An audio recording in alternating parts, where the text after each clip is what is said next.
Bourbon, Broncos, and no BS.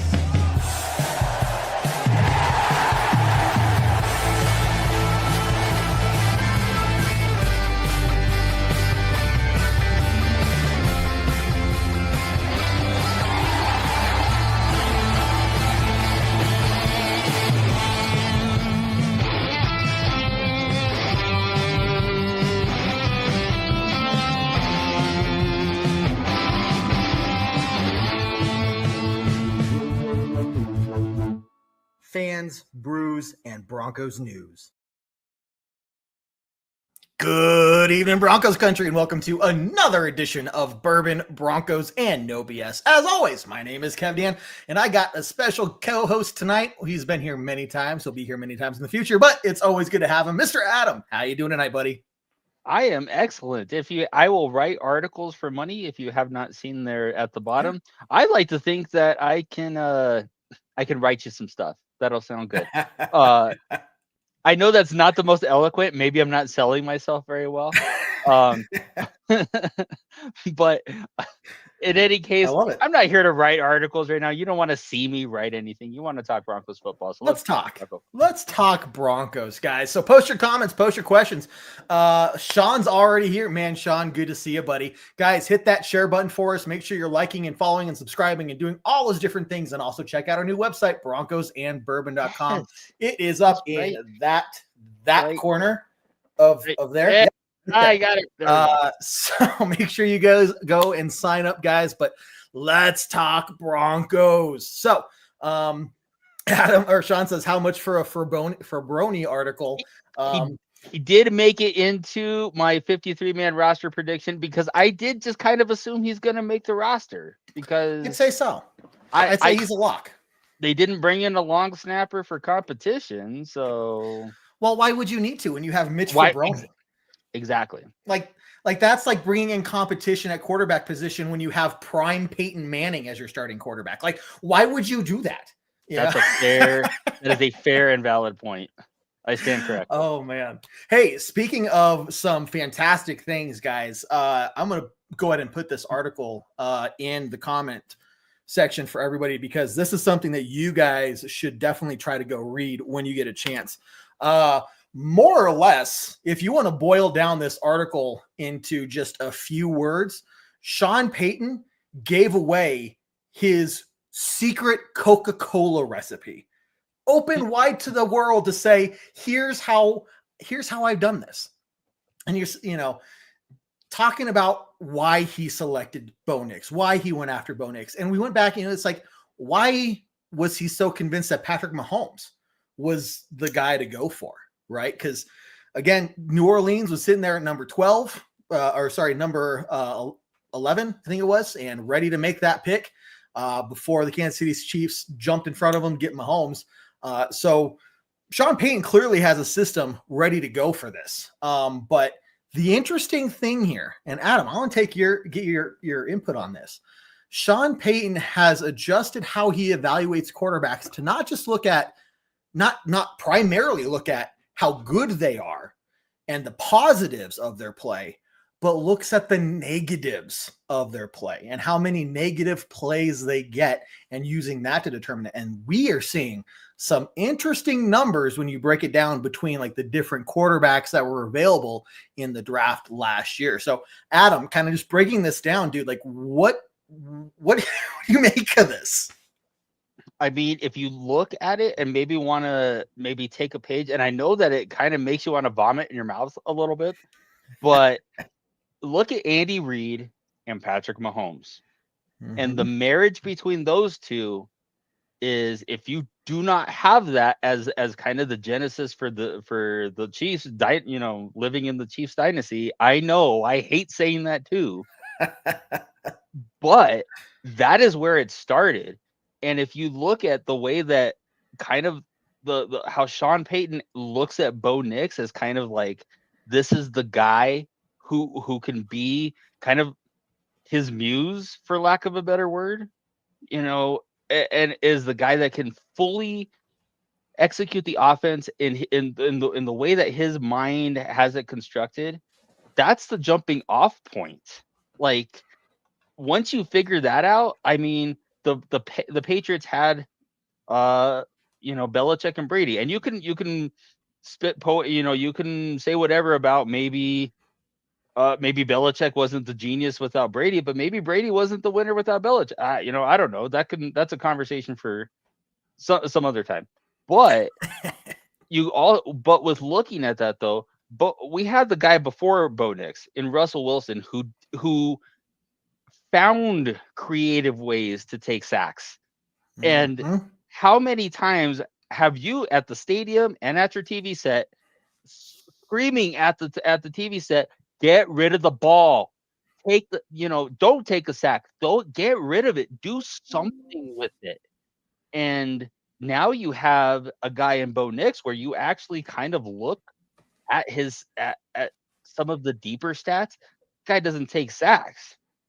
It's not even like, I mean, with the same 5 guys in front of him, more or less, he doesn't take sacks at all. So that keeps drives going. That keeps you out of bad yardage situations. And Kansas City, kind of going back and looking at some of their games, they led the league last year in third down yardage and fewest third down yardage. They saw tons of 3rd and 3s, 3rd and 2s, 3rd and 4s. And statistically, those are things that you convert. So if you have a guy that's not taking sacks, is constantly getting you into good yardage situations, I mean, and that's just game manager stuff. He's already got the game manager stuff already done. And that's not even all the other stuff that he does. So yeah, it does. And every time you hear stuff like this, I don't know about you, Kev, but when I hear stuff like this, it just it gets my little Bronco fluttering a little bit.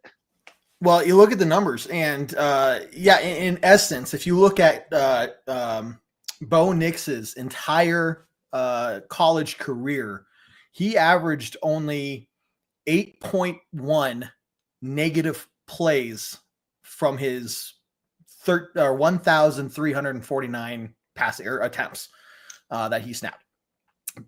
That's a what, 5%, 6% negative play rate. And even more importantly, if you look at just the 2 years he had at Oregon, it was about 850 attempts. When you look at the sacks, the fumbles, interceptions, and his completion percentage, he was actually at about a 1% negative play rate. That means 1% of the time you're going to have. And guess what? Guess where Patrick Mahomes was at? Take a guess. Was Patrick Mahomes better or worse in the negative play rate? Yeah, Adam, go for it. No, he was volatile. Volatile does not even begin to typify Patrick Mahomes as a draft prospect coming out way back when. Yep. The reason Patrick Mahomes is who he is because he got paired with a generational coach who was able to bring that out of him. But but we see that with Sean Payton and Bo Nix. The marriage is there. Can you honestly see that with what's his face with Harbaugh and Herbert? No, definitely not. No, definitely not. Okay, yeah. It's interesting, guys. Like, we could spend hours going through this article. There are so many interesting things in this. Guys, if you want to get hyped about Bo Nix and understand where he is in relation to just not just his negative play rate, but how important and instrumental he was in the Broncos offense last year. If you think he was just doing everything Sean Payton said, that wasn't the case at all. Bo Nix had final say over what plays were going to be called in that game. And Sean Payton respected him for it. Gave him the keys to the car, basically. So Bo Nix was running the system that Sean Payton put in place, but Bo Nix was not just like some puppet, if you will, just doing every little thing Sean Payton said. It's interesting, guys. Again, we could go into it for hours, or we're going to leave it at this. Go read the article after the show. You won't regret it. But let's get through some of these comments here. Yes, Brady did win a Super Bowl without Bill. That is true. Bill did not win a Super Bowl without Brady, though. But Mike Shanahan also is widely considered the mastermind Never won a Super Bowl without Elway, though. So that's very true. Let's see, guys. Believe it or not, it is August, and that means, like Jose says, Broncos versus 49ers this Saturday. The starters will be playing at least probably through the first quarter, first couple drives. We could expect to see them. So that's going to be really interesting to see between Bo Nix, J.K. Dobbins. We'll see plenty of R.J. Harvey. Pat Bryant will be out there. We'll see some 𝐊𝐢𝐜𝐤, Courtland. All these guys will be out there showcasing what they have so far and getting some reps in. So this is going to be a great game, guys. It's preseason. I like preseason because I don't have to yell at the TV. When they make a mistake, it's like, good. I want you to make mistakes. I seriously, it's like, this is the time I can relax and just enjoy watching the game. It's when week 1 starts that my blood pressure is constantly through the roof and my heart rate does not dip below 150 beats per minute for like 6 straight months. It's taxing. Do you ever find that it's weird that like you're in 2 totally different state of minds when watching a Bronco game and watching any other? And I find myself when I watch other games, I'm like, this is so relaxing. I feel you, man. I love watching football. Why do I get so stressed? Oh, okay. Oh, great stuff, guys. Yeah. Sean, what video are you talking about? Did I watch the YouTube video I posted? Interesting. Let's see. Did I steal the background out of Flagman's bathroom? No. Maybe I stole the idea, but did not actually. I'm just kidding. I don't know what his bathroom looks like. He had to pay Flagman has that copyrighted, so he actually is paying him we're paying him a nickel every time that we put it's. I saw paying him more money than I'm writing or paying you, Adam, to write articles for us. So we'll put it that way. What? But Adam, so and for everybody else out there, what are you looking for? Let's see, Sean, right here. Bo Nix posted a video of his off-season training. I mean, look, that's great and all. That's great for hype, but even Russell Wilson did that, and his were a little. I say little. They were very cringy and cheesy and dopey and dumb. But you look at Bo Nix. He's buffed out a bit. He's put on some mass, not weight, mass. He looks strong. He looks like somebody. Yeah, Diana Rossini made a point on the Rich Eisen show that if that she has heard a lot of stuff, a lot of good stuff about Mr. Beauregard Joseph Nix, and but to speaking of that he does he's put on some. He knows his way around the weight room a little bit. Also, what she is pointing out is that, to kind of your point, and is talking about all the stuff coming out about him now, is that he knows the offense, and he could tell you that he memorized plays last season. But it wasn't until actually this offseason talking with Drew Brees that he understands why you're doing that now. There's a key difference between memorizing just the route knowledge. This is where to go to the ball. Having the breadth, the depth of knowing and understanding the why. But once you can understand and fully embrace the why, the route memorization of everything else just is expanded beyond belief. And, one of these things is, and you hear other players talking about it that are going into their second year, they're actually able to just play the game now. Yeah. They're not thinking about, okay, I got to take this many steps and I got to go this way. Then I got to watch for this. Then I got to maybe cut back in that way. And what are the defenders doing? And, is there going to be an audible? And okay, now what I'm doing, it's, what to do. And then you just go do it. And that's totally different when that pressure goes away. Just go play ball. Play ball. Just do it. Just play the game. Just play the game. I like that. David, no. He said it. But then Sean here, yes, Bo never said that phrase. And I also will bet that Bo will never do high knees on an airplane. Which was a cool phrase until he killed it. Honestly, until he killed it. That was a phrase we used for a playoff run, wasn't it? That was on the towels. I remember I was there, and then he said it, and it was just, Well, now it's not as cool, and I kind of want you to not say it anymore. Right. If he had used it about 90% less of the time than he did, it might have been okay. But when it was just, even after the kicker was, and we'll move on after this, but just the kicker was, even after a terrible game, he would, blah, blah, blah, blah, blah, blah, that's right. You know, and you're like, dude, don't say it. Don't say it. Nobody wants to hear that from you right now. Like, shut up and go. Like, anyway. We don't have to look times here. It's therapeutic. It's like getting over an ex. Like, it's good to talk about it every once in a while. Because we've moved. Because we can say we moved on. We moved on. We're in a better place. They're in New York. A place. They're in a place. They're in a place. The important part is it is not taking snaps under center for the Denver Broncos. So that's all that matters. Let's see. Michael here. Mike, how you doing, buddy? Good to see you as always. Says that he thinks the majority of Broncos fans, 98% or so, are sold on Bo Nix. I would say maybe it's a little lower. I think it's maybe around 80%. I think there are still people out there, and rightfully so. I think they have some valid reasons to say what they do. A lot of it revolves around, we need to see the team beating playoff caliber teams on a regular basis. I will say, while we got 10 wins last year, deserved every single one of those 10 wins, the losses we had, even though they were within one score differences, were to those higher caliber playoff teams. So until we see Bo Nix and company go out there and be able to overcome those bigger challenges, you still got to wonder, is this our franchise guy? So that's probably the biggest complaint or worry that I'm seeing from the people that aren't quite sold on the Bo Nix train yet.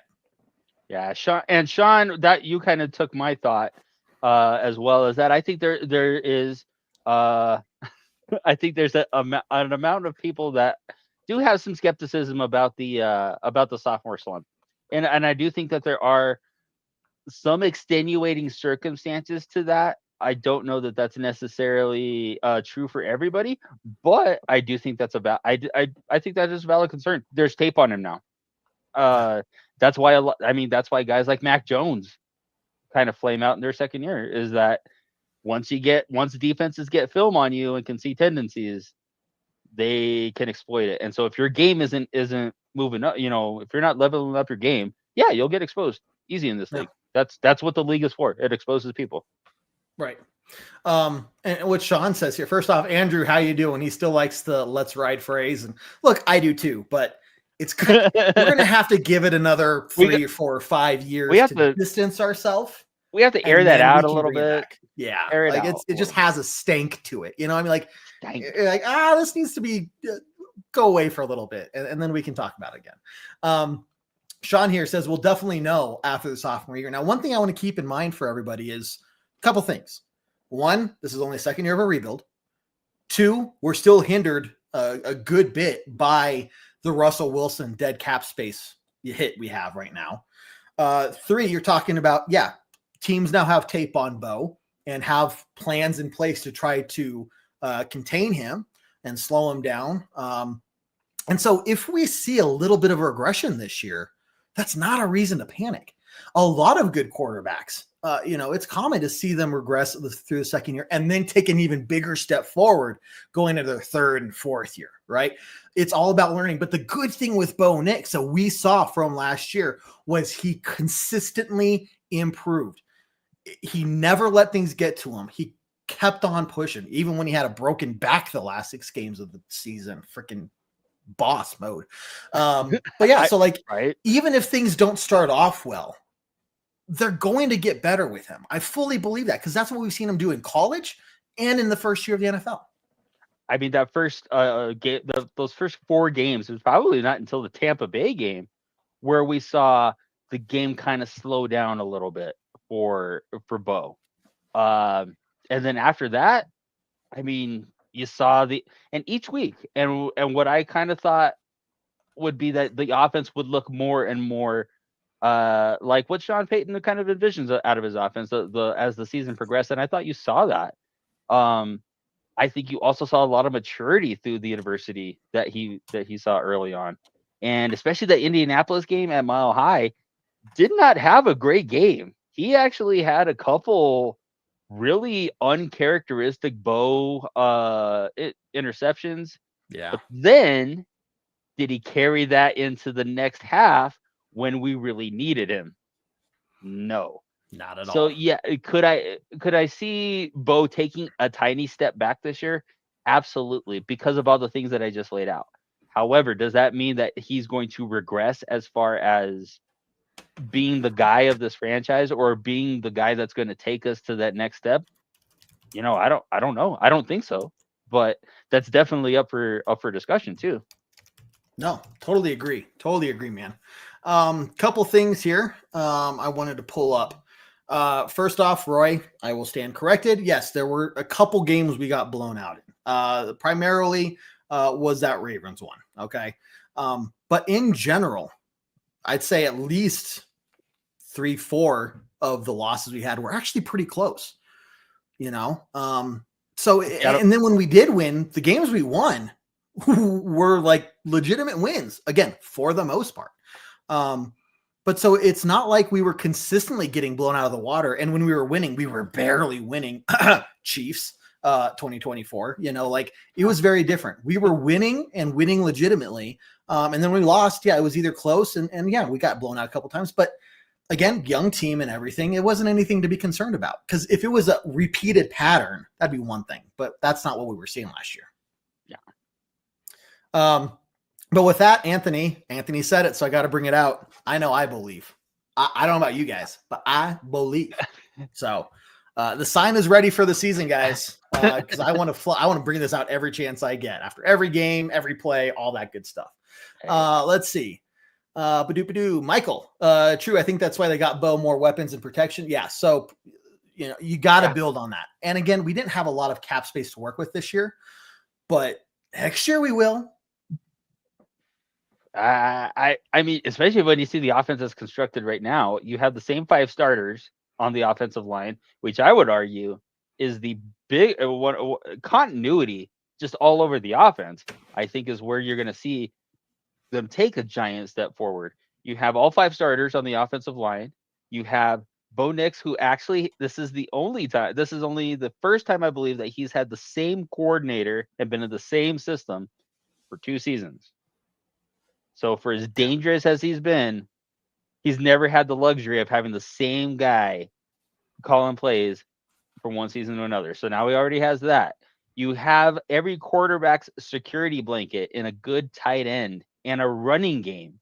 So now he doesn't need to drop back and sling it 35, 40 times. If we want, we can get in the mud with the Chargers and pound them out. If you want to spread out the Ravens, we can do that now because we got a tight end and 2 big guys on the outside that can do that. The Chiefs, are the Chiefs going to be able to blitz us if we're going to? I mean, if we have difference makers on every at all the skill positions. So no, this is Bo is going to make the weapons, but you saw what Bo did with a kind of a limited cast last season, where a lot of the offense at times was throw the ball up to Court and let's see what happens. Exactly. Which I'm glad we have Court, because that usually is good for us, but that's not how you want to go into the games. Exactly. Bo definitely, like you're alluding to, elevated the players around him in his rookie year. That's way more than you could have asked of any rookie. But I think, let's see. Yeah, David here. I think it's also more common to see recent QBs to improve in their second season. The offense, I think, has only improved with the moves they made. And here's the other thing about the offense, guys. What they're putting together this year is not what you saw last year. You did not see the Sean Payton offense last year. No. You saw a very watered down, very bland version of it so that Bo could learn. Now that he learned and now that he understands the why, he's bringing out everything. Okay. So what you can expect this year, go watch top-notch, Saints games from when Sean Payton was down there. That's the type of offense you can expect to see. Oh, and oh my goodness. Oh my God. I am trying so hard not to just Yeah. It's very, very difficult because when you remember how Drew Brees, 𝐃𝐿𝐳𝐤 is throwing stuff around in his own house right now. I can't stand it. Seeing prime Drew Brees throwing it around the yard to the Marcus Colstons and the Michael Thomases of the world, who also had Mark Ingram and Alvin Kamara and Reggie Bush and Darren Sproles, all of those guys. It's a lot, and I'm so excited. I'm so excited. See, Gary says if Bo takes a tiny step forward, he could keep up with Adam. Are you saying I'm tiny again?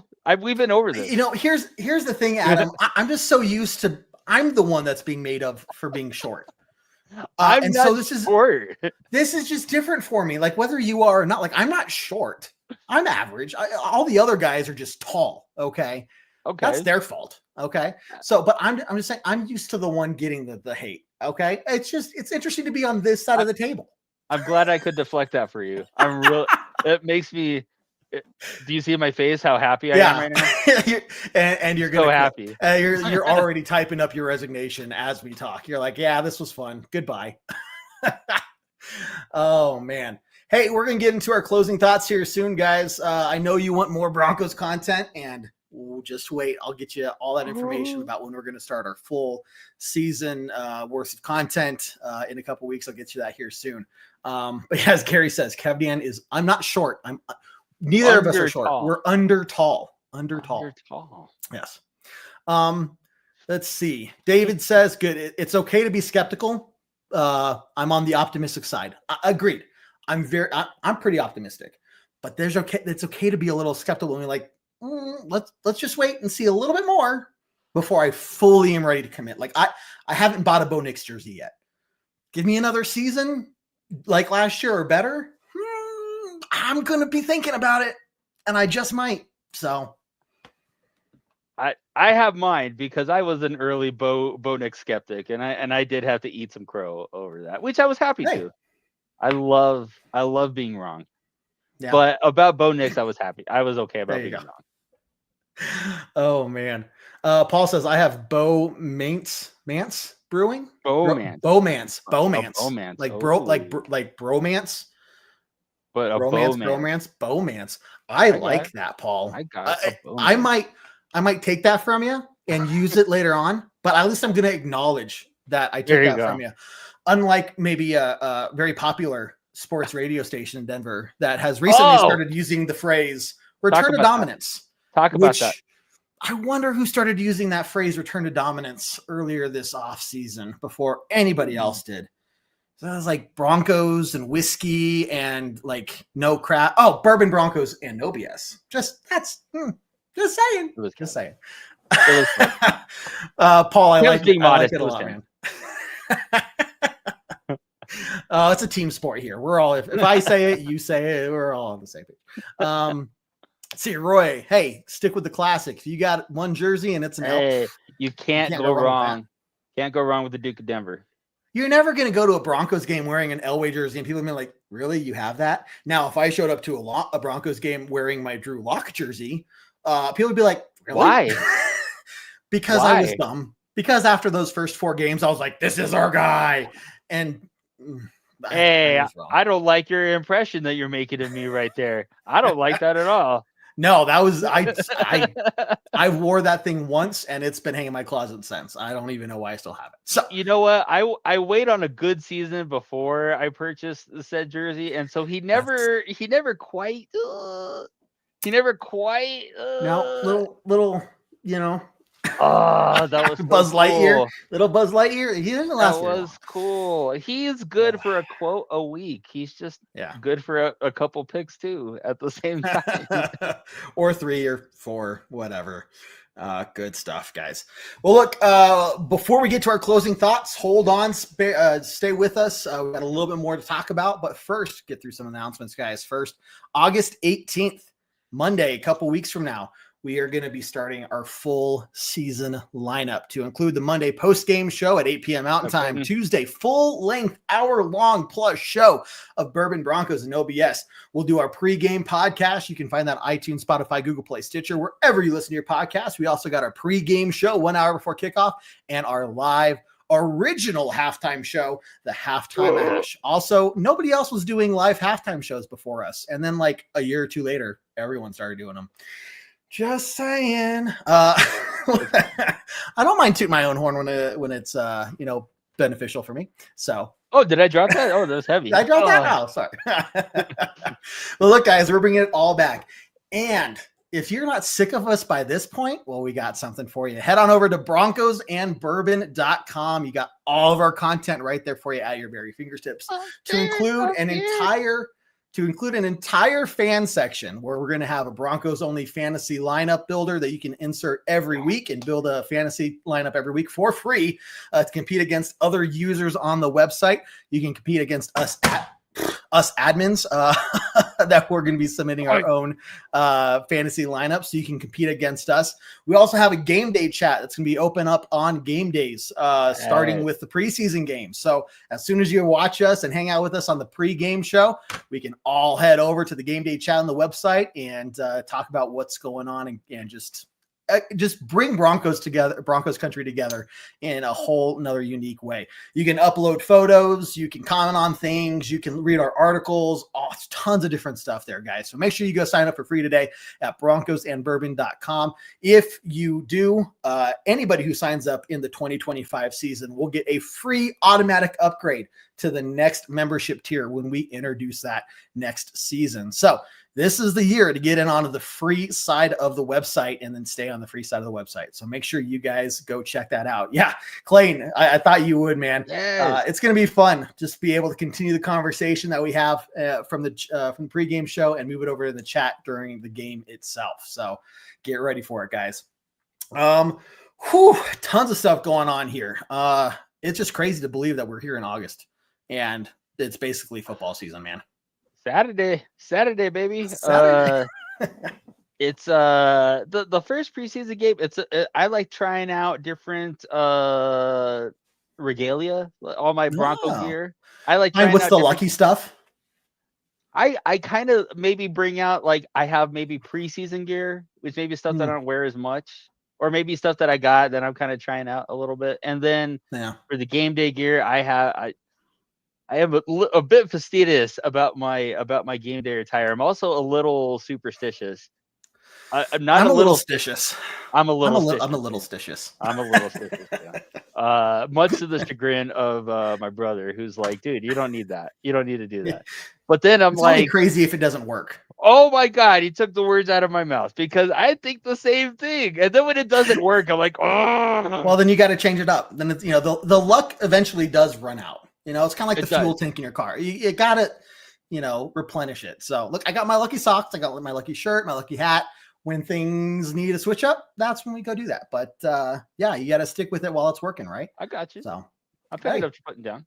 I got it. Let's see, guys. We're gonna move into our closing thoughts here. But first, again, Clayton, I saw your pictures there. You got your flag. Saw you're hanging it proudly out there. Got the flag from our fan appreciation episode as a prize at the end of last season. So, hey, let's make a plug for that. Stick around throughout the season, guys, because at the end of the season, we do our annual fan appreciation episode. So that'll be fun. Just another reason to keep following us. But make sure you're liking, subscribing, following, because there will be a prize giveaway at the end of the season for one of our lucky, or maybe multiple of our lucky subscribers and followers. And you will have to prove that you are following and subscribing and liking. So might as well maybe get a jump on that and be ready to prove it when we ask for it. So you have maybe a better chance to win. Just saying. Hints, cough, cough. What? Let's end it with this, because this is a really good question from David, and we'll flow into our closing thoughts here. Courtland Sutton, paid. Zach Allen, paid. Next up on the list, does Bonito get paid? And I think the answer is going to be yes, because these guys seem to understand the concept of taking care of your good players. Something that Jerry Jones doesn't care to understand, but we do apparently. So what do you think, man? Are you anticipating a Bonito contract extension? By all accounts, Mike Klis has said that they and Sean Payton have both alluded to in their press conferences that they are working on an extension for Bonito. What I think happened is that they probably had a framework in place, and then that trash defensive end in Kansas City, George Karlaftis, actually got a deal that was about $24 million a year. So that and I say trash because he doesn't have a Pro Bowl, he doesn't have an All-Pro, and he's never had more sacks than Bonito in a season. So if you're gonna pay that kind of production 24, you're gonna have to pay Bonito a bit. You're gonna have to maybe sweeten that pot just a little bit, and that's just, again, Gary, we're trying to conduct business here, sir.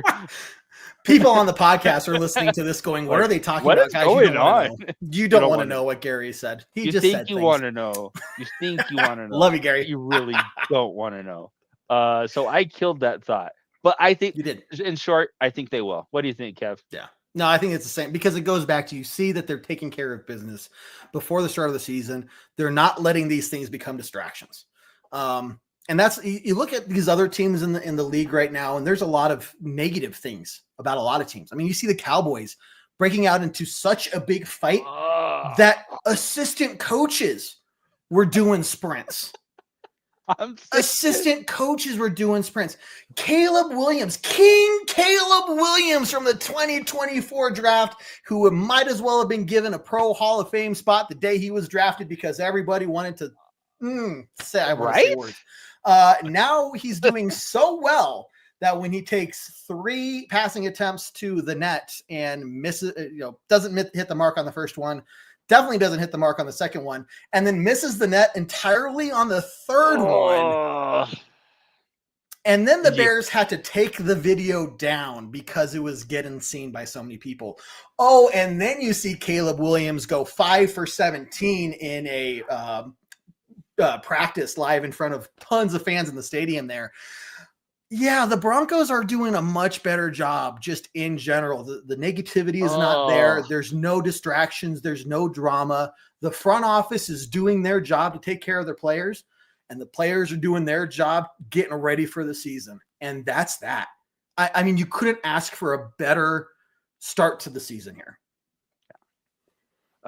Jacob, what's up, man? Thanks for jumping in at the end. Yeah. And again, to kind of reemphasize what you're saying, Kev, what you keep hearing a lot from these players is accountability and confidence. Because they're accountable to each other, they have confidence in each other. They believe in their system.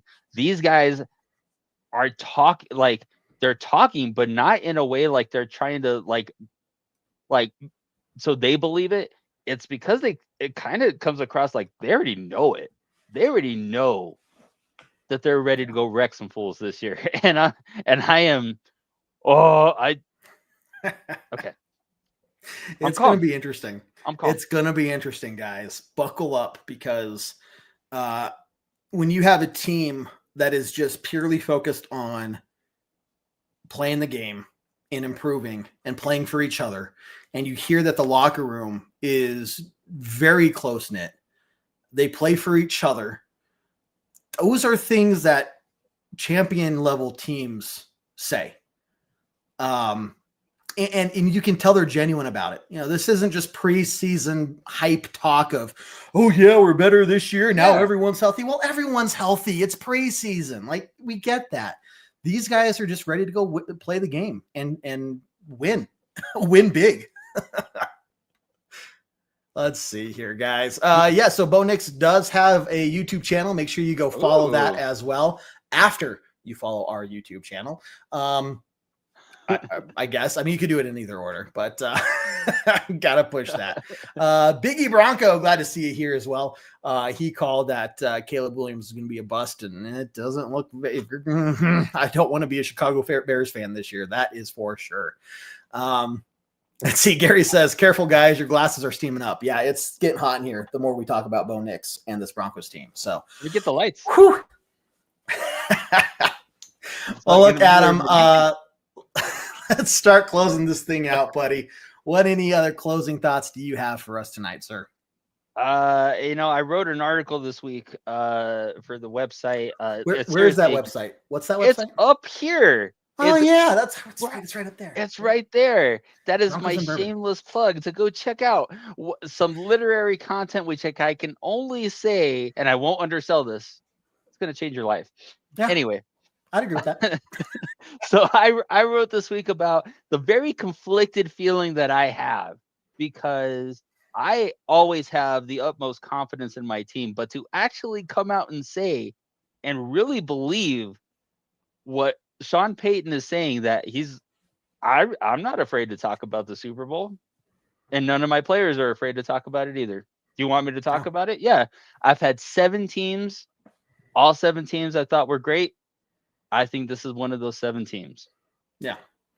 Agree. It's people are coming back out and lashing out against it for that. I, in fact, made a video talking about that today. So you guys can go, I won't repeat myself. You guys can go watch the video on YouTube that I posted about that. It's very interesting. This is not the culture we had in this building 2 years ago, even 2 years ago. These guys are grinding and ready to get to work because they see the vision. They've bought into the Sean Payton vision. They're all pulling the same direction, man, which is crazy. So, well, look, Adam, thank you very much, dude, for joining me tonight. Everybody who's been in the comments section, as always, you guys are fantastic fans. Do not forget, we will be back next Tuesday for Bourbon Broncos and No BS.